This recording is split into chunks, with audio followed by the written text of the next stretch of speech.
question number 11 from section 4.3, has a few parts.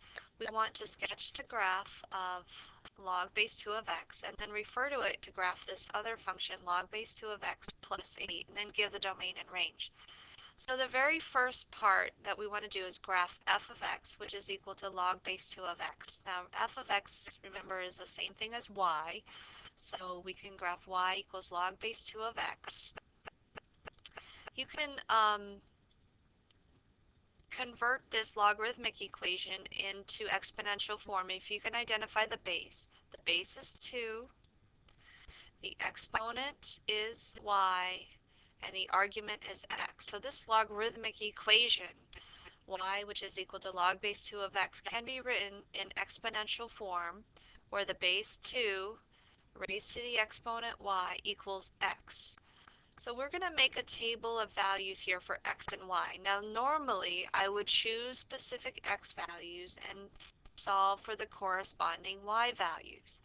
But it's a little complicated, especially since we're just beginning to graph these logarithmic equations. It's hard to figure out what x values will end up giving you some nice y values that makes it easy to plot. So I'm going to pick y values, plug it into this equation, and find the corresponding x values. So for example, I'm going to plug in y equals -2, y equals -1, y equals 0, y equals 1, and y equals 2. These are the values that I just chose, and I'm going to plug them into this form to get the x values. It's a little backwards than what we're used to doing, because usually we are able to plug in x and get y. It's not as easy this way. And now I'm going to plug in y into this equation and solve for x.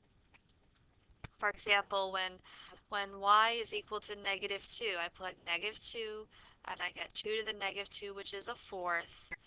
That means your x is equal to 1/4. Again, I'm plugging it into the converted exponential form to find a value of x. So when your y is equal to -2, plug it into this form, you get x is equal to 1/4. We'll do this for each of the points I've selected for y, plug in the corresponding y. For example, now if y equals -1, plug -1 into this exponential form, and you get 2 to the -1, which is equal to 1/2. So that means our x is equal to 1/2 when our y is equal to -1. Let's do it again for y equals 0. Plug that into this first equation here, 2 to the y equals x. 2 to the 0 is 1. So x equals 1 when y is equal to 0. Plug in y equals 1. 2 to the first power is 2. So that means when y is equal to 1, your x is equal to 2. Plug in y equals 2, and you get 2 squared equals 4. So x is equal to 4. Alright, so again, I chose the y values, put them into the exponential form to get the x values. I have these points which I can plot on a piece of graph paper.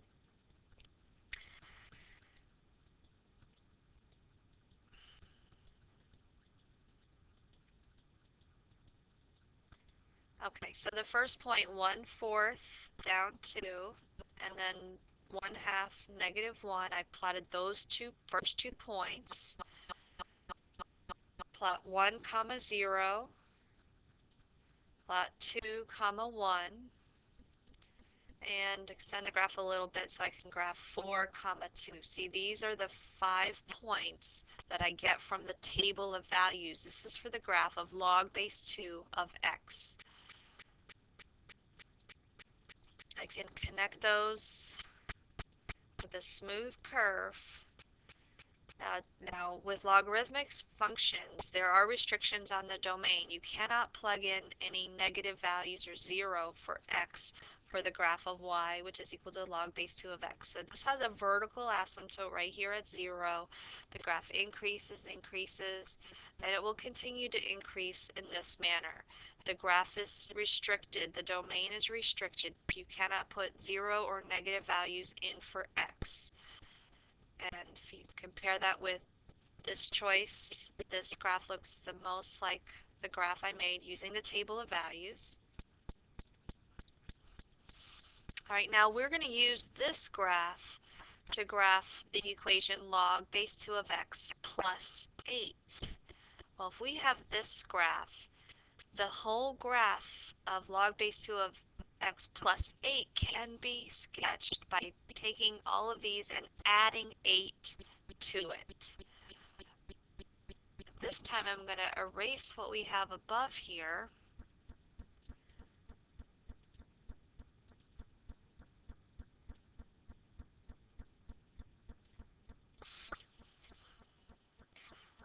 So to graph the new equation, which is f of x, or y, which is equal to log base 2 of x, all of it plus 8.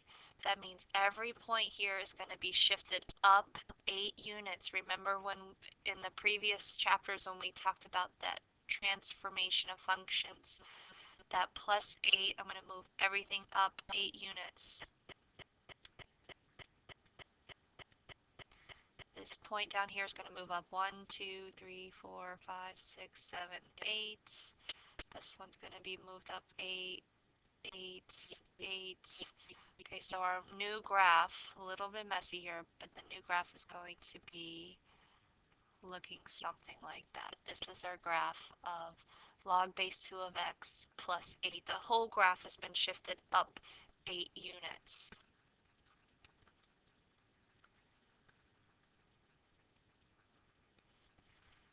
Okay, out of the choices I have, it does appear that this is the graph of log base 2 of x that's been shifted up 8 units.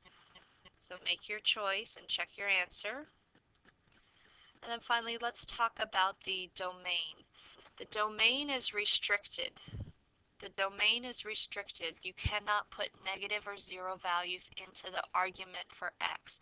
So our domain starts at 0, but it doesn't include 0. So we're going to put 0 in parentheses, and then you can put positive infinity. From 0 to infinity, there's restrictions on the domain. The r has to be greater than or equal to 0.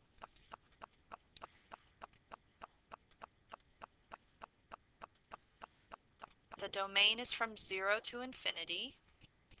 And then the range is how low and how high the graph goes. The range, this graph will continue to go towards negative infinity and will continue to move up the page to positive infinity. The range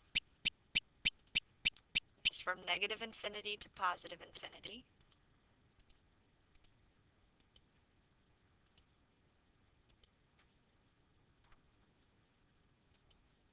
Excellent. All right, so these logarithmic functions, if you think of them in exponential form, you can use points to create a sketch of the graph and then also use those transformations. Let's look at this one. We want to graph log base 3 of x.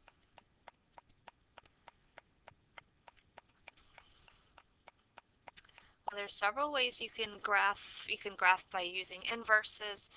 Again, if we make a table of values, remember that this is the same thing as y, which is equal to log base 3 of x. If we make a table of values for x and y, and choose y values first, and then plug in, solve it for x by converting the logarithmic equation into exponential form. Identify the base. The base b is equal to 3. The exponent t is equal to y, and the argument r is equal to x. Convert the logarithmic equation into exponential form to get 3 to the y power equals x. So it's, at least for me, it's easier to plug in these values in for y and solve for x than to plug x values in and solve for y. At least until we get the hang of doing these. So let's begin by letting y equals negative 2. If y equals negative 2, then 3 to the negative 2 power is equal to x. So that means x is equal to 3 to the negative 2, which is 1/9. Let's do the next one. When y is equal to negative 1, 3 to the negative 1 power equals x. So that means x is equal to 1/3.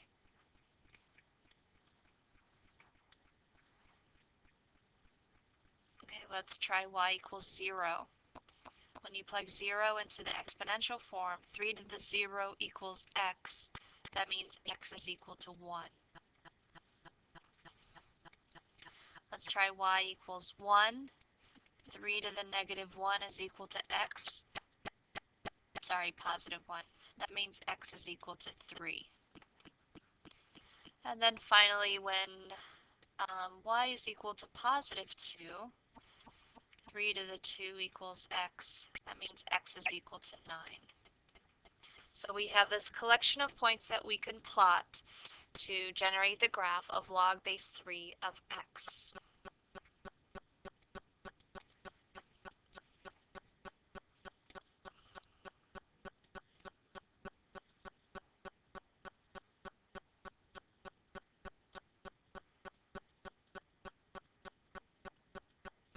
Okay, you plug in 1/9, negative 2,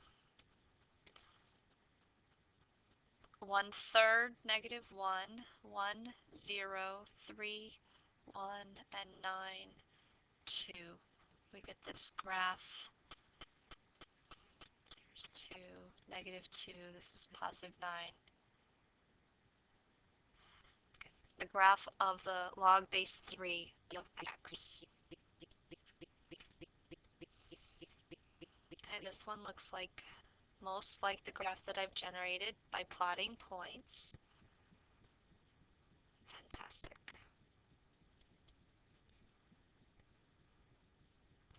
Now for questions number 11 and 12, I do want to take a minute and show you how you can graph these with a calculator. You do have to use a change of base formula. For example, I'll show you how to do this log base 3 of x on a graphing calculator. You go to the y equals button and you clear whatever's in there. And then the way you type this is not a traditional way. You have to press the log button, log, but notice there's not a place to put the base, at least on this edition of the calculator. So you have to type this in as log x, close the parentheses, divided by log of 3. That's what we call a change of base. So it's a little indirect, but that's a way you can graph. I'm going to go to the standard zoom. You can see a graph of the equation. If you trace, I've typed in, let's use this here, y is log of x divided by log of 3. That's how you graph log base 3 of x. Notice when x is equal to 0, there is no y. You have a vertical asymptote. And for positive values for x, as x increases, the y increases.